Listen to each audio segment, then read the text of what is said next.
Նիկոլ Փաշինյանը, Սերժ Սարգսյանը, Ռոբերտ Քոչարյանը ինչ հնարավոր է արդեն արել են։ Եվ եթե դուք պատկերացնում եք, որ 3 միլիոն հայության մեջ կա միայն Ռոբերտ Քոչարյան, Սերժ Սարգսյան եւ Նիկոլ Փաշինյան խմբեր, դուք հասկանում եք, դուք նրանք ինչքան փոքր են 3 միլիոնի համեմատ։ Եվ մտածում եք, որ մնացած մարդիկ անդամ զանգվածներ են ունեն սեփական արժեհամակարգ ու սկզբունքները չեն կարող ինքնակազմակերպվել, ինչքան անհույս պետք է լինի Հայաստանը եւ հայ ժողովուրդը, որ մնա միայն Նիկոլ Փաշինյանի, Սերժ Սարգսյանի եւ Ռոբերտ Քոչարյանի հույսով։ Սիրելիներս, ամեն մեկը իր գործը անում է իր ժամանակին, եւ հիմա ժամանակն է սերնդափոխության։ Եվ ես առաջ եմ քաշում այն մոտեցումը, որ պրագմատիզմի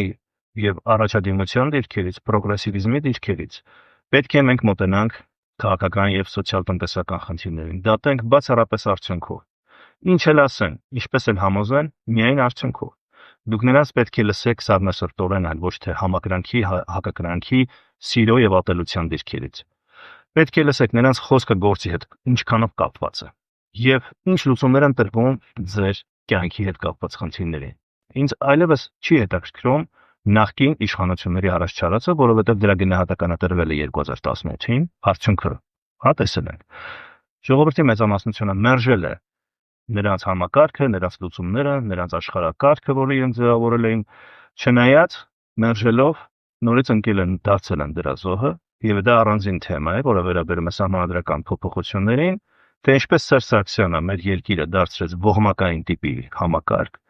եւ դուք պետք է անպայման լինես որևէ կուսակցության մեջ, որովհետեւ պարլամենտական ընտրություններով է միայն ձևավորվում իշխանություն, իսկ պարլամենտական ընտրությունները անցկացվում են 100% համամասնական դրակարգով, դա նշանակում է որևէ անհատ, ինքնաբավ անհատ հնարավորություն չունի մասնակցելու երկրի կառավարմանը եւ քաղաքականությանը, եթե նա ողոմակի անդամ չէ։ Ես իհարկե չեմ ուզում վիրավորական ձևով ասեմ, դա խտացնում եմ այդ տերմինով երևույթը, որպեսզի պարզ լինի։ Եվ այնպես է գծված այդ սահմանադրությունը, որ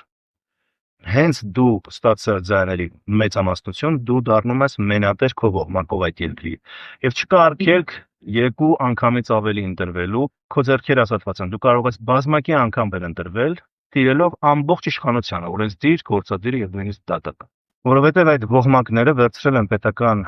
հարստությունների մեծ մասը իրենց ենթակայության տակ, իսկ ժողովրդի մեծամասնությունը, որը պետք է դառնա միջին դաս, որը պետք է այդ միջին դասը դառնա կորիզը մեր երկրի արդյունավետության ու փրկության, նրանք ճնշում են, խեղդում են, մարդն իր մենտալիտետով միջին դասը եւ կապված չէ ողմակների հետ,